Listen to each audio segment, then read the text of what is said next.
Mike Tyson earned more than $400 million in a single decade. Mansions, Bengal tigers, a private jet, everything money could buy. By 2003, he filed for bankruptcy, owing 68 creditors, with nothing left. 400 million gone.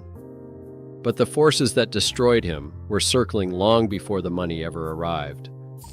Brownsville. In the 1970s offered little comfort. Mike Tyson's world was cramped apartments, an absent father, and a mother scraping by. By the age of 12, he had been arrested 38 times for petty theft, street fights, whatever it took to survive. The city's violence shaped him, but it did not define his future. At Tryon School for Boys, a reform school upstate, counselor Bobby Stewart saw more than trouble. He saw a kid with fists like hammers and a hunger that would not quit. Stewart introduced Tyson to boxing, teaching him to turn anger into movement. But Stewart knew Tyson needed more than a ring. He called Cus D'Amato, a trainer who believed in saving lost kids. D'Amato watched Tyson fight and saw raw instinct and pain. In April 1982, D'Amato adopted Tyson, bringing him to Catskill. Under D'Amato's roof, discipline ruled.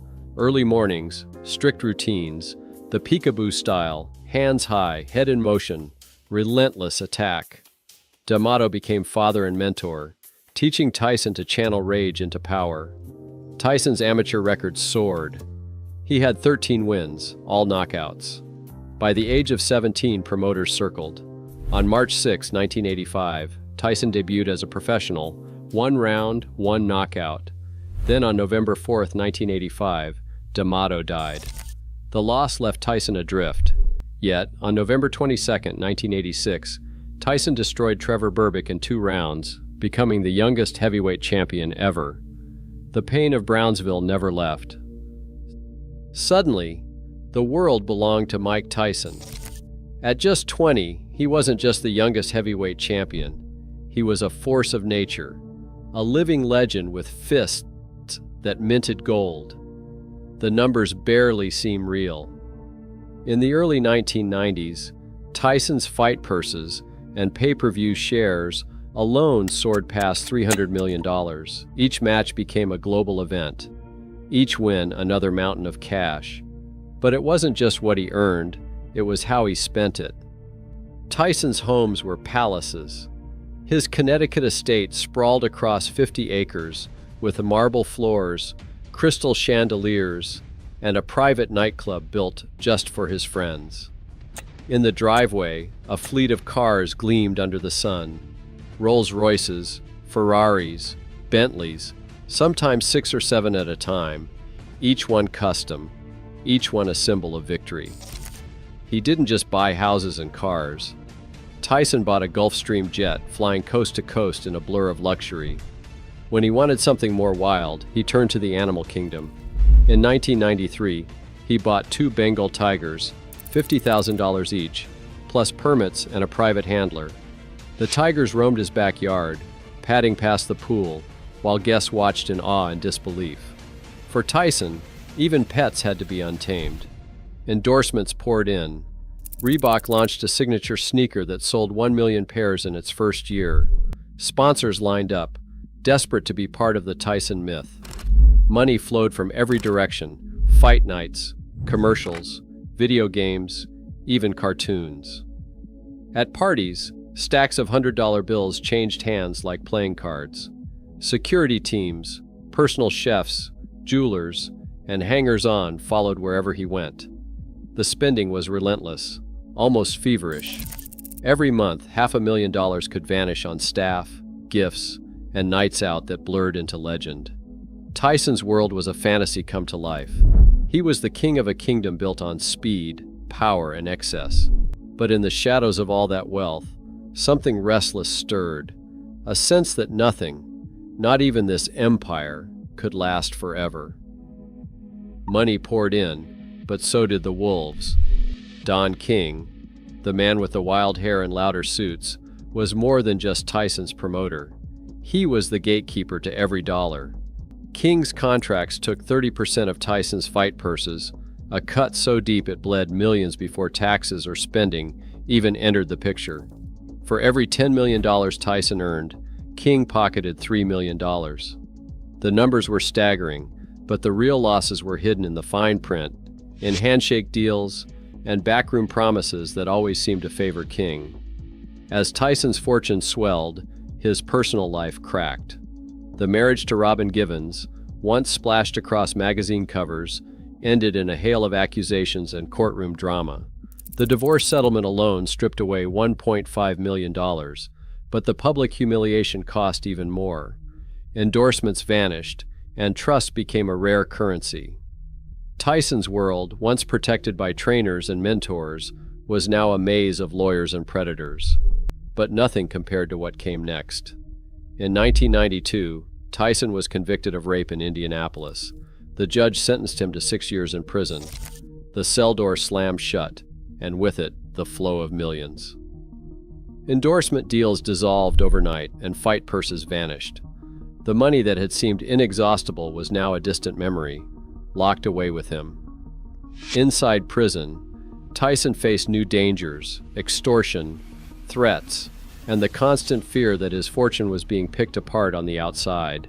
Rumors swirled of protection payments to gangs and of managers siphoning off what remained. The empire he had built was now under siege from all sides. Even after release, the damage was done. The pipeline of easy money had dried up. Lawsuits and settlements trailed Tyson like shadows. Every dollar was fought over, every asset a target. The king of the ring had become a prize for others to claim, and the vultures were only just beginning to circle.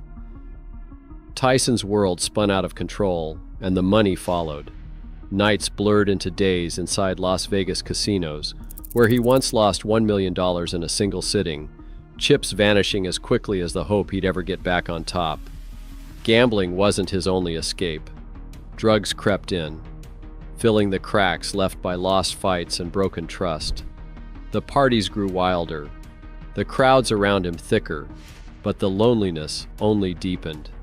The spiral hit the world stage on June 28, 1997. Tyson stepped into the ring with Evander Holyfield, desperate to reclaim his crown. But rage and frustration boiled over.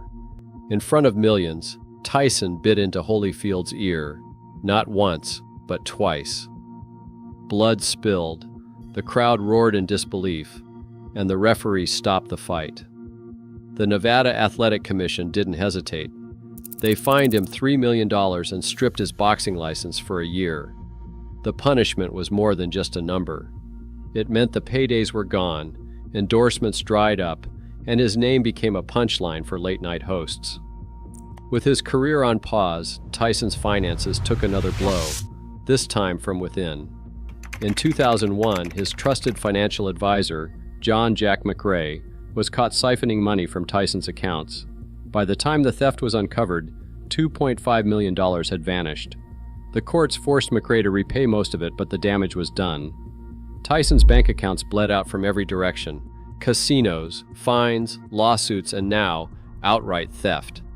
Cash that once seemed endless now disappeared in bursts, lost bets, legal settlements, and the greed of those closest to him. Each scandal made headlines. Each loss pushed Tyson further from the life he'd built. With every dollar gone, his world grew smaller, his future darker, but the bottom was still waiting, and the next fall would be even harder to survive. On March 18, 2003, Mike Tyson's signature landed on a Chapter 11 bankruptcy petition, the final act of a long, public unraveling. The court records told the story in cold numbers. 68 creditors lined up, each demanding a piece of what was left. At the top of the list, the IRS had a $13.4 million lien, money owed, and money long gone. The mansion in Connecticut, once echoing with laughter and wild parties, went to auction for $2.75 million, a fraction of what he had paid. Tyson's prized possessions, from jewelry and cars to championship belts, were tagged and boxed for fire sale prices. A court-appointed trustee now controlled every dollar, every asset, every move. The man who once ruled the world with his fists now stood alone, powerless, facing a mountain of debt and a future stripped bare. The halls that once buzzed with friends and hangers-on now sat silent, empty. Tyson was left with nothing but the weight of his own name and the question of whether he could ever rise again. After the storm, Tyson refused to disappear. He clawed his way back into the world, not as a champion, but as something new, a survivor with stories to tell. In 2018, he launched Hotboxin' with Mike Tyson, a podcast where legends, actors, and fighters sat across from him, drawn to his honesty and humor. The show became a hit, streaming millions of times, proving Tyson's voice still carried weight. That same year, he bet on a different kind of green. Tyson Ranch opened in California, selling premium cannabis and building a brand that turned pain into profit. The venture brought in 8 figures, a far cry from the chaos of his old spending. The world wanted to see those fists again. In November 2020, Tyson stepped back into the ring for an exhibition against Roy Jones Jr. No title, just pride, and a $20 million payday. The crowd saw a fighter who had lost everything, then found a way to stand again. Tyson's scars were still visible, but now they were part of the story he owned. Today, athletes sign record-breaking contracts, but the ghosts of fortune's collapse still haunt every arena. The lesson is brutal. Power without control is a ticking bomb, no matter the era. In the end, greatness is never immune to self-destruction. What would you have done differently?